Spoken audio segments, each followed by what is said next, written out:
Radhe Radhe friends, welcome back to my channel Bhakti with Meetu. Friends, आज आप सुनेंगे सत्यनारायण भगवान की कथा। सत्यनारायण का व्रत और कथा सुनने से जीवन में सुख और शांति आती है। सत्य भगवान की कथा की कृपा से परिवार में आपसी प्रेम और मेलजोल बढ़ता है, मनोवांछित फलों की प्राप्ति होती है। कथा सुनकर आप जानेंगे कि किसने सबसे पहले यह व्रत किया, व्रत की विधि क्या है और व्रत करने का क्या फल मिलता है। आइए सुनते हैं श्री सत्यनारायण भगवान की कथा। प्रेम से बोलो सत्यनारायण भगवान की जय। एक समय नैमिषारण्य तीर्थ में सौनकादिक 88,000 ऋषियों ने श्री सूत जी से पूछा, हे प्रभु, इस कलयुग में वेद विद्या रहित मनुष्यों को प्रभु भक्ति किस प्रकार मिलेगी तथा उनका उद्धार कैसे होगा। हे मुनि श्रेष्ठ, कोई ऐसा तप कहिए जिसमें थोड़े समय में पुण्य प्राप्त हो तथा मनोवांछित फल मिले। वह कथा सुनने की हमारी इच्छा है। सभी शास्त्रों के ज्ञाता श्री सूत जी महाराज बोले, हे वैष्णवों में पूज्य, आप सबने प्राणियों के हित की बात पूछी है। अब मैं उसे श्रेष्ठ व्रत को आप लोगों से कहूंगा, जिस व्रत को नारद जी ने लक्ष्मी नारायण जी से पूछा था और श्री लक्ष्मीपति ने मुनि श्रेष्ठ नारद जी से कहा था। सो ध्यान से सुनो। अथ श्री प्रथम अध्याय। एक समय योगीराज नारद जी दूसरों के हित की इच्छा से अनेक लोकों में घूमते हुए मृत्युलोक में आ पहुंचे। यहाँ अनेक योनियों में जन्मे हुए सभी मनुष्यों को अपने कर्मों द्वारा अनेकों दुखों से पीड़ित देखकर सोचा कि इस यत्न के करने से निश्चय ही मानवों के दुखों का नाश हो सकेगा। ऐसा मन में सोचकर विष्णु लोक को गए। वहां श्वेत वर्ण और 4 भुजाओं वाले देवों के ईश्वर नारायण का, जिनके हाथों में शंख चक्र गदा और पद्म थे तथा वरमाला पहने हुए थे, देखकर स्तुति करने लगे। हे भगवान, आप अत्यंत शक्ति से संपन्न हैं, मन और वाणी भी आपको नहीं पा सकती। आपका आदि मध्य अंत नहीं है। आप निर्गुण स्वरूप सृष्टि के कारण भक्तों के दुखों को नष्ट करने वाले हो। आपको मेरा नमस्कार है। नारद जी से इस प्रकार स्तुति सुनकर विष्णु भगवान बोले, हे मुनि श्रेष्ठ, आपके मन में क्या है? आपका किस काम के लिए आगमन हुआ है? निसंकोच कहो। तब नारद मुनि बोले, मृत्युलोक में सब मनुष्य जो अनेक योनियों में पैदा हुए हैं, अपने अपने कर्मों के द्वारा अनेक प्रकार के दुखों से दुखी हो रहे हैं। हे नाथ, मुझ पर दया रखते हो तो बताइए, उन मनुष्यों के सब दुख थोड़े से प्रयत्न से ही कैसे दूर हो सकते हैं। श्री भगवान जी बोले, हे नारद, मनुष्यों की भलाई के लिए तुमने बहुत ही अच्छी बात पूछी है। जिस काम के करने से मनुष्य मोह से छूट जाता है, वह मैं कहता हूँ, सुनो।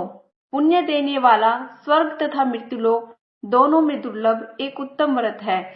आज मैं प्रेमवश होकर तुमसे कहता हूँ, श्री सत्यनारायण भगवान का यह व्रत अच्छी तरह विधान पूर्वक करके मनुष्य तुरंत ही यहाँ सुख भोग कर मरने पर मोक्ष को प्राप्त होता है। श्री भगवान के वचन सुनकर नारद मुनि बोले कि उस व्रत का क्या फल है, क्या विधान है, किसने यह व्रत किया था और किस दिन यह व्रत करना चाहिए, विस्तार से कहो। भगवान बोले, दुख शोक आदि को दूर करने वाला, धन धान्य को बढ़ाने वाला, सौभाग्य तथा संतान को देने वाला यह व्रत सब स्थानों पर विजय कराने वाला है। भक्ति और श्रद्धा के साथ किसी भी दिन मनुष्य श्री सत्यनारायण की शाम के समय ब्राह्मणों और बंधुओं के साथ धर्मपरायण होकर पूजा करे। भक्ति भाव से नैवेद्य, केले का फल, घी, दूध और गेहूं का चूर्ण सवाया लेवे। गेहूं के अभाव में साठी का चूर्ण, शक्कर तथा गुड़ ले और सब भक्षण योग्य पदार्थ जमा करके भगवान को अर्पण करे तथा बंधु बांधवों सहित ब्राह्मणों को भोजन करावे। उसके पश्चात स्वयं भोजन करे। नृत्य गीत आदि का आचरण कर श्री सत्यनारायण भगवान का स्मरण करता हुआ समय व्यतीत करे। इस तरह व्रत करने पर मनुष्यों की इच्छा निश्चय ही पूरी होती है। विशेषकर कली काल में मृत्युलोक में यही मोक्ष का सरल उपाय है। इति श्री सत्यनारायण व्रत कथा का प्रथम अध्याय संपूर्ण। श्रीमन नारायणे नारायणे नारायण, भजमन नारायणे नारायणे नारायण। श्री सत्यनारायण भगवान की जय। आज श्री द्वितीय अध्याय प्रारंभ। श्री सूत जी बोले, हे ऋषियों, जिसने पहले समय में इस व्रत को किया है उसका इतिहास कहता हूँ। ध्यान से सुनो। सुंदर काशीपुर नगरी में एक अत्यंत निर्धन ब्राह्मण रहता था। वह भूख प्यास से बेचैन हुआ नित्य पृथ्वी पर घूमता था। ब्राह्मणों से प्रेम करने वाले भगवान ने ब्राह्मण का रूप धारण कर उसके पास जाकर आदर से पूछा, हे विप्र, नित्य दुखी हुआ पृथ्वी पर क्यों घूमता है? श्रेष्ठ ब्राह्मण बोला, मैं निर्धन ब्राह्मण हूँ, भिक्षा के लिए पृथ्वी पर फिरता हूँ। हे भगवान, यदि आप इसका उपाय जानते हो तो कृपा करके कहो। वृद्ध ब्राह्मण बोला कि सत्यनारायण भगवान मनवांछित फल देने वाले हैं, इसलिए हे ब्राह्मण, तो उनका पूजन कर, जिसके करने से मनुष्य सब दुखों से मुक्त हो जाता है। ब्राह्मण को व्रत का सारा विधान बतलाकर बूढ़े ब्राह्मण का रूप धारण करने वाले श्री सत्यनारायण भगवान अंतर्ध्यान हो गए। जिस व्रत को वृद्ध ब्राह्मण ने बतलाया है मैं उसको करूंगा, यह निश्चय करके उसी रात में नींद भी नहीं आई। वह सवेरे उठ सत्यनारायण भगवान के व्रत का निश्चय कर भिक्षा के लिए चला। उस दिन उसको भिक्षा में बहुत सा धन मिला, जिससे बंधु बांधवों के साथ उसने श्री सत्यनारायण भगवान का व्रत किया। इसके करने से उस विप्र के सब दुखों को दूर करके अनेक प्रकार की संपत्तियों से युक्त हुआ। उस समय से वह विप्र हर मास व्रत करने लगा। इस तरह सत्यनारायण भगवान के व्रत को जो करेगा वह सब पापों से छूटकर मोक्ष को प्राप्त होगा। आगे जो पृथ्वी पर श्री सत्यनारायण भगवान का व्रत करेगा वह मनुष्य सब दुखों से छूट जाएगा। इस तरह नारद जी से नारायण जी ने कहा, हुआ यह व्रत मैंने तुमसे कहा। हे विप्रो, मैं अब आगे और क्या कहूँ? ऋषि बोले, हे मुनिवर, संसार में उस विप्र से सुनकर और किस किस ने यह व्रत किया, हम यह भी सुनना चाहते हैं। इसके लिए हमारे मन में श्रद्धा है। सूत जी बोले, हे मुनियों, जिस जिसने इस व्रत को किया है वह सब सुनो। एक समय एक विप्र धन और ऐश्वर्य के अनुसार बंधु बांधवों के साथ व्रत करने को तैयार हुआ। उसी समय एक लकड़ी बेचने वाला बूढ़ा आदमी आया और बाहर लकड़ियों को रखकर विप्र के मकान में गया। प्यास से दुखी लकड़हारा उनको व्रत करते देखकर विप्र को नमस्कार कर कहने लगा कि आप यह क्या कर रहे हैं और इसके करने से क्या फल मिलता है, कृपया मुझसे कहो। ब्राह्मण ने कहा, सब मनोकामनाओं को पूरा करने वाला यह श्री सत्यनारायण भगवान का व्रत है। इसकी ही कृपा से मेरे यहाँ धन धान्य आदि की वृद्धि हुई है।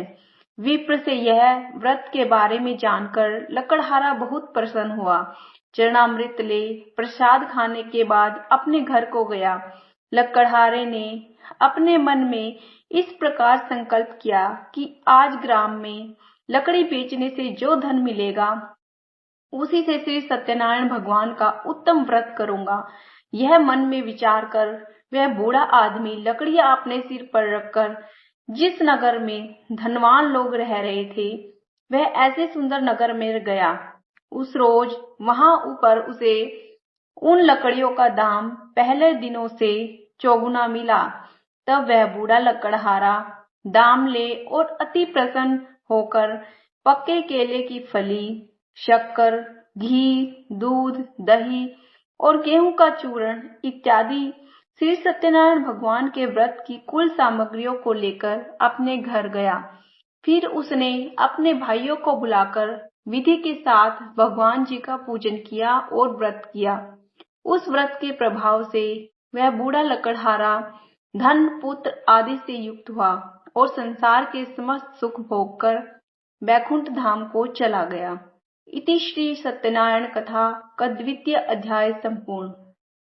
श्रीमन नारायणे नारायणे नारायणे, भजमन नारायणे नारायणे नारायण।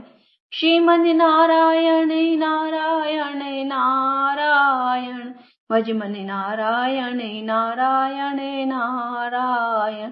श्री सत्यनारायण भगवान की जय। अथ श्री तृतीय अध्याय प्रारंभ। सूत जी बोले, हे श्रेष्ठ मुनियों, अब आगे की कथा कहता हूँ। पहले समय में उल्कामुख नाम का एक बुद्धिमान राजा था। वह सत्यवक्ता और जितेंद्रिय था। प्रतिदिन देव स्थानों पर जाता और गरीबों को धन देकर उनके कष्ट दूर करता था। उसकी पत्नी कमल के समान मुख वाली और सती साध्वी थी। भद्रशिला नदी के तट पर उन दोनों ने श्री सत्यनारायण भगवान का व्रत किया। उस समय वहां एक साधु वैश्य आया। उसके पास व्यापार के लिए बहुत सा धन था और राजा को व्रत करते हुए देखकर विनय के साथ पूछने लगा, हे राजन, भक्ति युक्त चित्त से यह आप क्या कर रहे हैं? मेरी सुनने की इच्छा है, सो आप मुझसे यह बताइए। राजा बोला, हे साधु, अपने बांधवों के साथ पुत्र आदि की प्राप्ति के लिए एक महाशक्तिमान श्री सत्यनारायण भगवान का व्रत व पूजन किया जा रहा है। राजा के वचन सुनकर साधु आदर से बोला, हे राजन, मुझसे इसका सब विधान कहो। मैं भी आपके कथनानुसार इस व्रत को करूंगा। मेरे भी कोई संतान नहीं है और इससे निश्चय ही होगी। राजा से सब विधान सुन व्यापार से निवृत्त हो वह आनंद के साथ घर गया। साधु ने अपनी स्त्री से संतान देने वाले उस व्रत का वर्णन सुनाया और कहा कि जब मेरे संतान होगी तब मैं इस व्रत को करूंगा। साधु के ऐसे वचन अपनी स्त्री लीलावती से कहे। एक दिन उसकी स्त्री लीलावती पति के साथ आनंदित हो सांसारिक धर्म में प्रवृत्त होकर श्री सत्यनारायण भगवान की कृपा से गर्भवती हो गई और 10वें महीने में उसके सुंदर कन्या का जन्म हुआ। दिनों दिन वह कन्या इस तरह बढ़ने लगी जैसे शुक्ल पक्ष का चंद्रमा बढ़ता है। कन्या का नाम कलावती रखा गया। तब लीलावती ने मीठे शब्दों में अपने पति से कहा कि जो आपने संकल्प किया था कि भगवान का व्रत करूंगा, अब आप उसे करिए। साधु बोला, हे प्रिय, इसके विवाह पर करूंगा। इस प्रकार अपनी पत्नी को आश्वासन दे वह नगर को गया। कलावती पितृगृह में वृद्धि को प्राप्त हो गई। साधु ने जब नगर में सखियों के साथ अपनी पुत्री को देखा तो तुरंत ही दूत को बुलाकर कहा कि पुत्री के लिए कोई सुयोग्य वर देखकर लाओ। साधु की आज्ञा पाकर दूत कंचन नगर पहुंचा और वहां पर खोज और देखभाल कर लड़की के लिए सुयोग्य वणिक पुत्र को ले आया। उस सुयोग्य लड़के को देखकर साधु ने अपने बंधु बांधवों सहित प्रसन्नचित्त अपनी पुत्री का विवाह उसके साथ कर दिया। किंतु दुर्भाग्य से विवाह के समय भी वह उस व्रत को करना भूल गया। तब श्री सत्यनारायण भगवान क्रोधित हो गए और शाप दिया कि तुम्हें दारुण दुख प्राप्त होगा। अपने कार्य में कुशल साधु बनिया जमाता सहित समुद्र के समीप स्थिर होकर रतनपुर नगर में गया। वहां दोनों ससुर जमाई चंद्रकेतु राजा के उस नगर में व्यापार करने लगे। एक बार भगवान श्री सत्यनारायण की माया से प्रेरित कोई चोर राजा का धन चुराकर भागा जा रहा था, किंतु राजा के दूतों को आता देखकर चोर ने घबराकर भागते हुए राजा के धन को वहीं चुपचाप रख दिया जहां वे ससुर जमाई ठहरे हुए थे।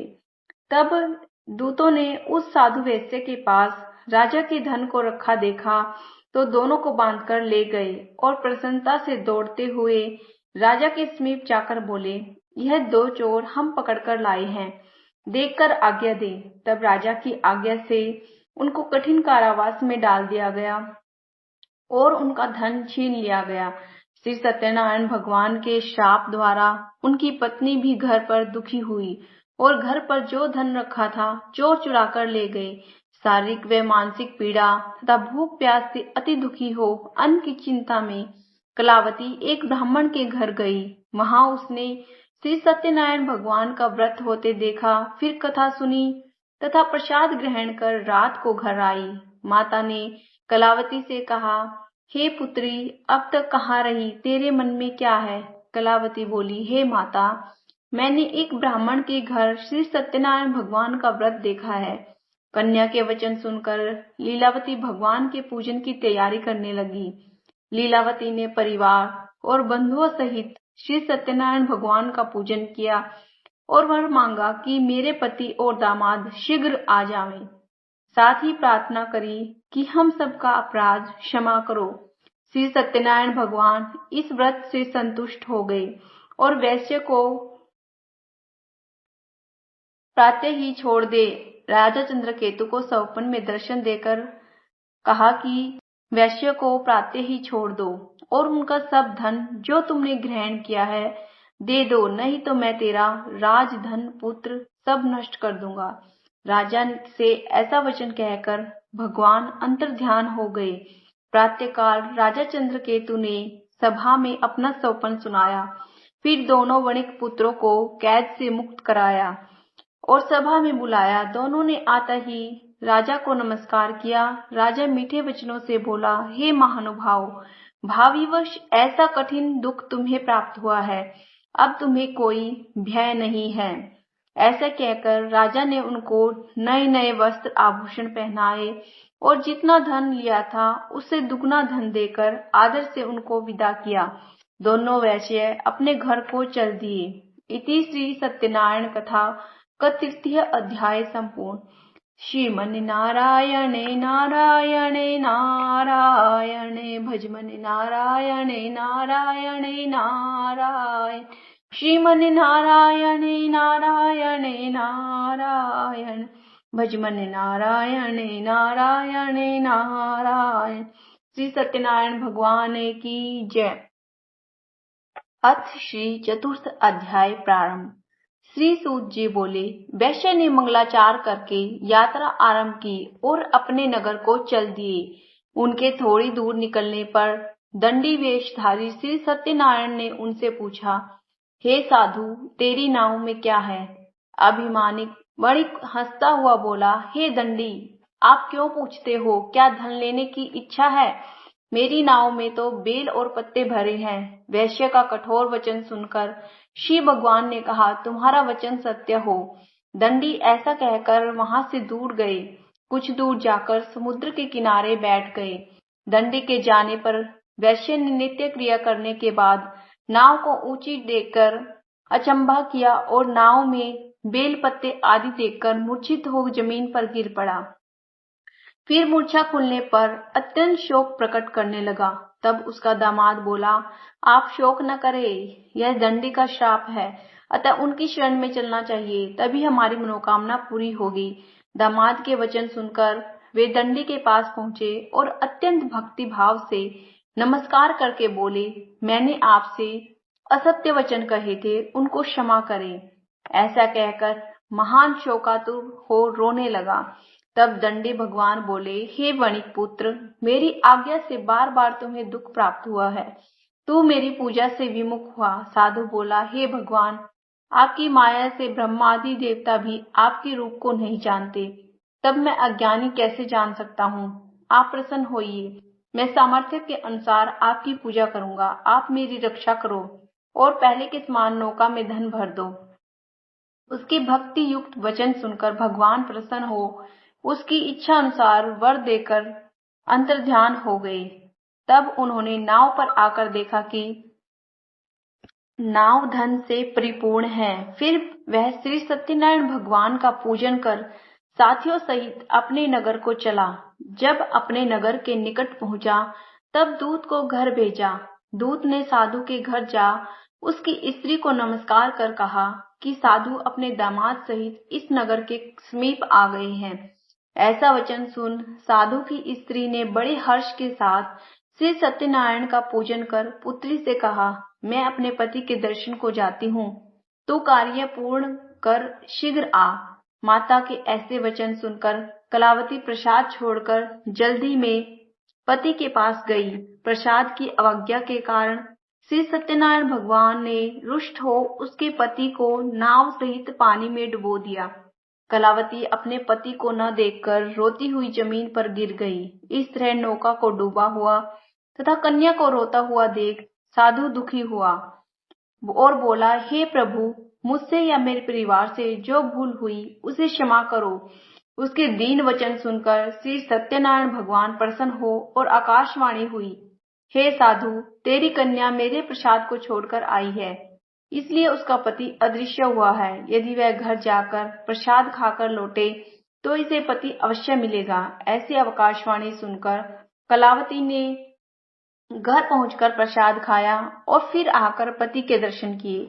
तत्पश्चात साधु ने बंधु बांधवों सहित श्री सत्यनारायण भगवान का विधि पूर्वक पूजन किया। इस लोक का सुख भोगकर अंत में स्वर्ग लोक को गया। इति श्री सत्यनारायण कथा का चतुर्थ अध्याय संपूर्ण। श्रीमन नारायणे नारायणे नारायणे भजमन नारायणे नारायणे नारायण श्रीमन नारायणे नारायणे नारायण भजमन नारायणे नारायणे नारायण। श्री सत्यनारायण भगवान की जय। अथ श्री पंचम अध्याय प्रारंभ। श्री सूत जी बोले, हे ऋषियों, मैं एक और कथा सुनाता हूँ। प्रजापालन में लीन तुंगध्वज नाम का एक राजा था। उसने भी भगवान का प्रसाद त्याग कर बहुत दुख पाया।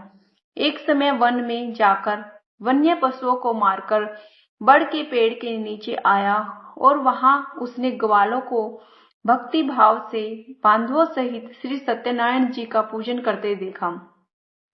राजा देखकर भी अभिमानवश वहां नहीं गया और न ही नमस्कार किया। जब ग्वालों ने श्री भगवान का प्रसाद उनके सामने रखा तो वह प्रसाद त्याग कर अपनी नगरी को चला गया। वहां उसे अपना सब कुछ नष्ट पाया तो वह जान गया कि यह सब भगवान ने किया है। कि तब वह विश्वास कर ग्वालों के समीप गया और विधि पूर्वक पूजन कर प्रसाद खाया तो श्री सत्यनारायण भगवान की कृपा से सब कुछ पहले जैसा ही हो गया। फिर दीर्घ काल तक सुख भोग कर मरने पर स्वर्गलोक को गया। जो मनुष्य इस परम दुर्लभ व्रत को करेगा, भगवान की कृपा से उसे धन धान्य की प्राप्ति होगी। निर्धन धनी और बंदी बंध से छूटकर निर्भय हो जाता है। संतानहीनों को संतान प्राप्त होती है तथा सब मनोरथ पूर्ण होकर अंत में बैकुंठ धाम को जाता है। जिन्होंने पहले इस व्रत को किया, अब उनके दूसरे जन्म की कथा कहता हूँ। वृद्ध सतानंद ब्राह्मण ने सुदामा का जन्म लेकर मोक्ष को पाया। उल्कामुख नाम का राजा दशरथ होकर बैकुंठ को प्राप्त हुआ। साधु नाम के वैश्य ने मोरध्वज बनकर अपने पुत्र को आरे से चीरकर मोक्ष को प्राप्त किया। महाराज तुंगध्वज ने स्वयंभू होकर भगवान में भक्ति युक्त हो कर्म कर मोक्ष को प्राप्त किया। इति श्री सत्यनारायण कथा का पंचम अध्याय संपूर्ण। श्रीमन नारायणे नारायणे नारायणे भजमन नारायणे नारायणे नारायण श्रीमन नारायणे नारायणे नारायणे भजमन नारायणे नारायणे नारायण। बोलो श्री सत्यनारायण भगवान की जय। आइए अब सुनते हैं श्री सत्यनारायण भगवान जी की आरती। ओम जय लक्ष्मी रमणा स्वामी, जय लक्ष्मी रमणा। श्री सत्यनारायण स्वामी, श्री सत्यनारायण स्वामी, जन पातक हरण। ओम जय लक्ष्मी रमणा रतन जड़ित सिंहासन, अद्भुत छवि राजे स्वामी, अद्भुत छवि राजे। नारद करत निरंजन, नारद करत निरंजन, घंटा ध्वनि बाजे। ओम जय लक्ष्मी रमण प्रकट भय कलि कारण, द्विज को दर्श दियो स्वामी, द्विज को दर्श दियो। बूढ़ा ब्राह्मण बन कर, बूढ़ा ब्राह्मण बन कर कंचन महल किया। ओम जय लक्ष्मी रमणा दुर्बल भील क्राल, इन पर कृपा करी स्वामी, इन पर कृपा करी।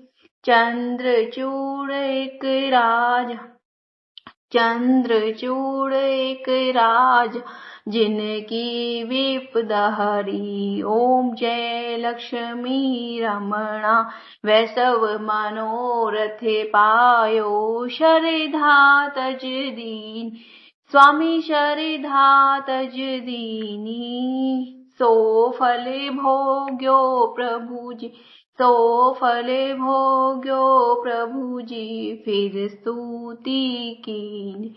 ओम जय लक्ष्मी रमणा, भाव भक्ति के कार छिन छिन रूप धरो, स्वामी छिन छिन रूप धरो।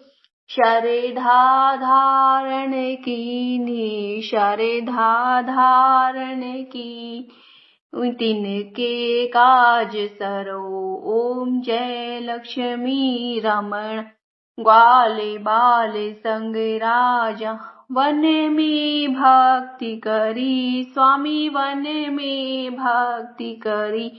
मन वांछित फल दीना, मन इच्छा फल दी, दीन दयाल हरि। ओम जय लक्ष्मी रमणम, चढ़त प्रसाद सवाया, कदली फल मेवा, स्वामी कदली फल मेवा। धूप दीप तुलसी से, धूप दीप तुलसी राजे सत्य देव।